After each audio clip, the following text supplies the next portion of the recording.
Students, through this video we will know about Herbertian approach of teaching. According to Herbert, teaching should have 4 steps. Teaching के 4 steps होने चाहिए. वो क्या है? Clarity, association, system and method. उनके followers ने 4 steps को modify करके 5 steps बनाए, जिसे हम Herbertian 5 step of teaching के नाम से जानते हैं. आइए वो 5 steps क्या हैं जानते हैं. 5 steps हैं प्रिपरेशन और introduction, second presentation, third comparison and association, fourth generalisation and fifth is application.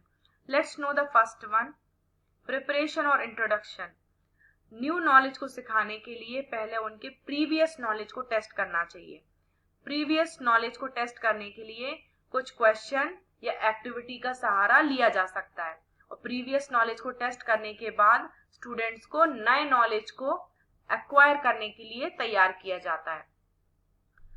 Previous knowledge को न्यू नॉलेज से लिंक करने के बाद statement of the aim class के सामने स्पष्ट रूप से कहना होता है, और कहते कहते ब्लैक बोर्ड पर उसको क्लियर वर्ड्स में लिखना होता है.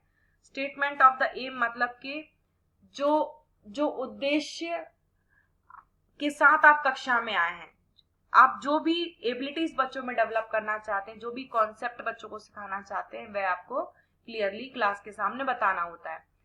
नेक्स्ट सेकंड स्टेप है प्रेजेंटेशन. प्रेजेंटेशन का अर्थ है लेसन को बच्चों की सहयोग से डेवलप किया जाता है. बच्चों की मेंटल एक्टिविटी को स्टिमुलेट करके उनको सीखने का मौका दिया जाता है, और टीचर यह कोशिश करती है कि जो मैक्सिमम पॉइंट्स है या मोस्ट ऑफ द पॉइंट्स है वो स्टूडेंट्स की तरफ से आए. बाय क्वेश्चनिंग, प्रश्न के सहारे जो भी टीचर एबिलिटीज बच्चों में डेवलप करना चाहता है, जो भी बच्चों को सिखाना चाहता है, वह स्टूडेंट्स की तरफ से आए, ताकि so that the new knowledge may get related to the previous knowledge. Learning इसी को कहते हैं जहां हम प्रीवियस नॉलेज को न्यू नॉलेज से रिलेट करते हैं. जितना ज्यादा हम प्रीवियस को न्यू नॉलेज से रिलेट करते हैं, बच्चे उतना ज्यादा सीखते हैं. Now let's know the third point, that is comparison and association. Comparison और एसोसिएशन के माध्यम से उनको नया कंटेंट, न्यू नॉलेज सिखाया जाता है. टीचर 2 सब्जेक्ट, 2 फैक्ट्स, 2 इवेंट आदि में कंपैरिजन और एसोसिएशन के माध्यम से बच्चों को सिखाती है या सिखाता है. जितना ज्यादा बच्चे एसोसिएशन देख पाते हैं, एसोसिएट कर पाते हैं कॉन्सेप्ट्स को, उतनी उनकी लर्निंग एनहेंस होती है. वह जितना कंपेयर करते हैं उतना न्यू नॉलेज स्टेबलाइज हो जाता है, और उनके माइंड में वह नॉलेज उतना ज्यादा क्लियर हो जाता है. Now fourth point is generalisation.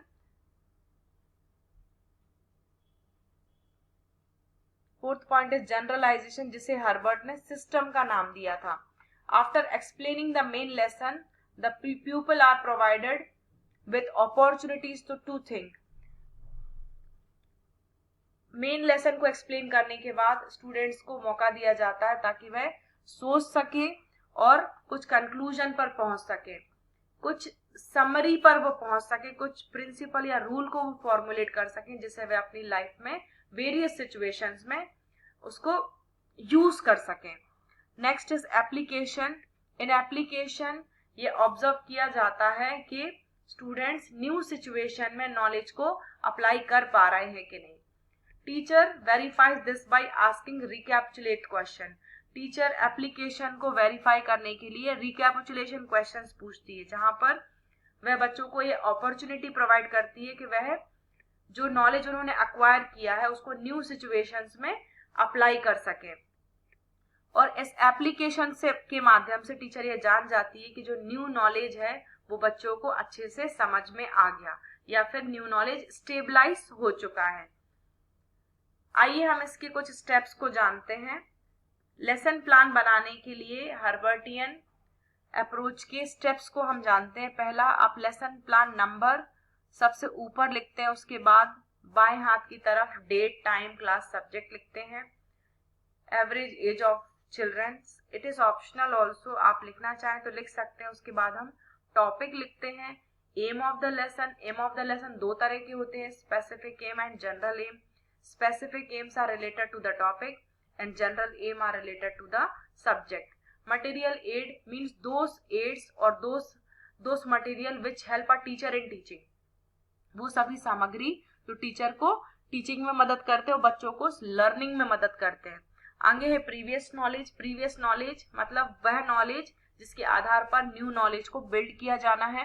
Introduction मतलब कि वो एक्टिविटीज जिनके द्वारा प्रीवियस नॉलेज और न्यू नॉलेज को लिंक किया जाएगा. Statement of the aim means वो कथन जिसके द्वारा बच्चों को स्पष्ट रूप से बताया जाएगा कि वे क्या सीखने वाले हैं या फिर क्या एबिलिटीज बच्चों के अंदर डेवलप होने वाली है. प्रेजेंटेशन मतलब कि बच्चों की सहायता से कंटेंट को प्रेजेंट करना या डेवलप करना. कॉम्प्रीहेंशन क्वेश्चन मतलब वो क्वेश्चन जिनके द्वारा उनकी अंडरस्टैंडिंग को चेक किया जाएगा.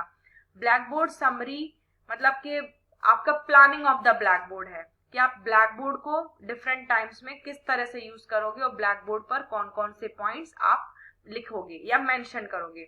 आफ्टर दैट एप्लीकेशन और रिकैपिचुलेशन. इसके द्वारा आप ये चेक करते हो कि वेदर जो भी बच्चों ने सीखा है वो न्यू सिचुएशन या सिमिलर सिचुएशन में वह अप्लाई कर पा रहे हैं या नहीं.